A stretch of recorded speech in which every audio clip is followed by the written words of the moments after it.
Senco gold and diamonds এর এটা হচ্ছে প্যাকেজিং, একটা ম্যারিড উমেনের যেটা সাইন। হাই গাইস, তো আমরা এসে গেছি রথতলায়। ডিমের চপ অ্যান্ড চিকেন স্টিক। তার মধ্যে আরেকটা কেস হয়েছিল, তখনই দেখলাম যে দোকানের দাদাটা যে মালিক আর কি, সে চলে এসেছিল। হাই গাইস, সো আকাশ তো অফিসে চলে গেছে সকালে ব্রেকফাস্ট করে। তোমাদের সাথে কিছু শপিং এর জিনিস শেয়ার করার আছে। সো মা আর বাবা আবার 2-3 দিন আগে সেনকো গোল্ড অ্যান্ড ডায়মন্ডস এ গেছিল মায়ের জন্য একটা জিনিস কেনার জন্য।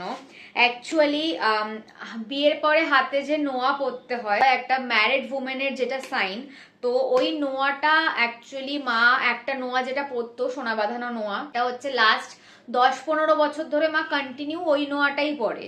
তো ওই জন্য মা ভাবছিল যে ওই নোয়াটা এক্সচেঞ্জ করে অন্য ডিজাইনের একটা নোয়া বানানোর কথা। তো ওই নোয়াটাও পিসি চন্দ্র জুয়েলার্স থেকে বানানো হয়েছিল, বাট এইবার আর পিসি চন্দ্র থেকে ওটা এক্সচেঞ্জ করেনি, ওটা এক্সচেঞ্জ করেছে সেনকো গোল্ডে গিয়ে, আর ওখান থেকে একটা নতুন ডিজাইনের নোয়া নেওয়া হয়েছে। যে সেনকো গোল্ড অ্যান্ড ডায়মন্ডস এর এটা হচ্ছে প্যাকেজিং। এটা যখন ওপেন করবে, এখানে তোমরা নোয়াটা আই থিঙ্ক দেখতে পাচ্ছ, আমি একবার ভালো করে তোমাদেরকে ডিজাইনটা দেখিয়ে দিচ্ছি। সো এইটা হচ্ছে নোয়াটা, খুবই সিম্পল আর খুবই স্লিক দেখতে। এটা কিন্তু ফুল সোনা দিয়ে বাঁধানো, আর ভেতরে এটার ভেতরে অ্যাকচুয়ালি তোমরা ঠিক করে দেখতে পাবে নাকি আমি জানি না, বাট এখানে দেখো ভেতরে যে নোয়া আছে দু সাইডে সেটা দেখা যাচ্ছে, আর বাকিটা পুরো সোনা বাঁধানো।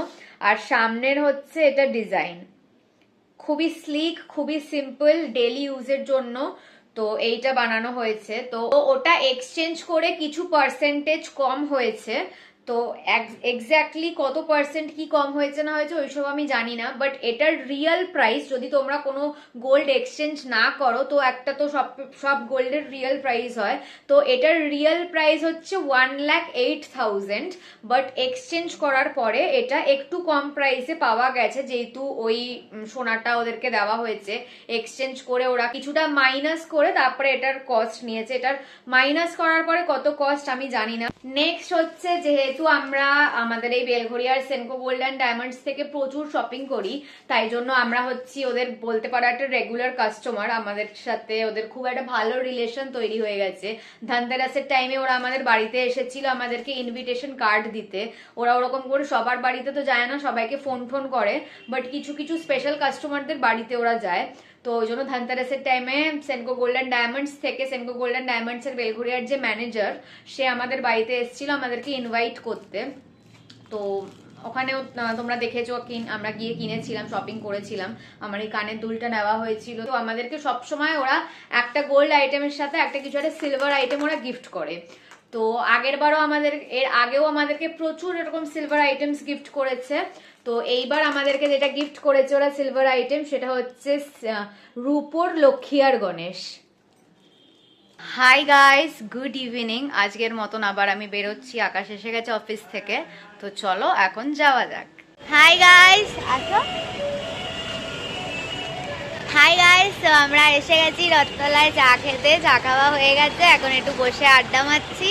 সো এখন আমরা একটা দোকানে এসেছি বিভার, এখান থেকে আমরা খাচ্ছি হচ্ছে ডিমের chop and chicken stick. Hello guys, so আমি বাড়িতে পৌঁছে গেছি, আর আজকে তো রাস্তায় আমরা কি খাবো না খাবো সেটা ডিসাইড করতে করতেই আমাদের পুরো টাইম চলে গেছে। তার মধ্যে আরেকটা কেস হয়েছিল, যা অ্যামাউন্ট হয়েছিল সেটার থেকে এক্সট্রা 10 টাকা দিয়ে দেওয়া হয়েছিল ভুল করে। অনলাইনে যেহেতু ও পেমেন্ট করছিল, ভুল করে আনখেয়ালে একটা গল্প করতে করতে এক্সট্রা 10 টাকাও পে করে দিয়েছিল। তো এবার সেই 10 টাকাটা আবার, মানে যেহেতু যে দোকানের মালিক ছিল সে ছিল না, তার বাবা ছিল, এবার তার বাবার কাছে কোনো ক্যাশ বা অনলাইন কিছু সে করতে পারছিল না, আমাদেরকে বলছিল পরের দিন এসে নিয়ে যেতে। তো ওটাই আমরা জাস্ট বাইকে উঠতে যাচ্ছিলাম, তখনই দেখলাম যে দোকানের দাদাটা যে মালিক আর কি, সে চলে এসেছিল। আবার তাকে গিয়ে বললাম যে এরকম এরকম ব্যাপার হয়েছে, এক্সট্রা 10 টাকা ভুল করে চলে গেছে, তুমি একটু চেক করে দেখে নাও অনলাইনে, আর পারলে 10 টাকাটা একটু ফেরত দিয়ে দাও। তো বললো ওর কাছেও ক্যাশ হবে না। তারপরে আবার আকাশের নাম্বার ওকে দেওয়া হলো, ও আবার নাম্বারে 10 টাকা আবার ট্রান্সফার করলো। তো এই চব্য করতে গিয়েই অনেকটা টাইম চলে গেছে। আপাতত বাড়িতে পৌঁছে গেছি, ড্রেস চেঞ্জ করে নিয়েছি, এবার মেকআপটাকে রিমুভ করে নেব। আর ভাবছি আজকে একটু ভালো করে তেল মাখবো অনেকদিন পরে, যেহেতু কালকে শ্যাম্পুর ডেট আছে আমার, তো আজকে তেল মেখে নিয়ে কালকে ভালো করে শ্যাম্পু করে ফ্রেশ হয়ে নেব। সো আমার ভালো করে তেল লাগিয়ে বিনুনি করা হয়ে গেছে। সো ইয়েস, চলো তাহলে আজকের মতন ব্লগটাকে এখানেই এন্ড করছি। যদি ভালো লেগে থাকে then please do like, comment, share and subscribe to our YouTube channel and don't forget to follow us on Instagram as well as Facebook. আবার খুব জলদি একটা নতুন ব্লগের সাথে দেখা হবে। বাই।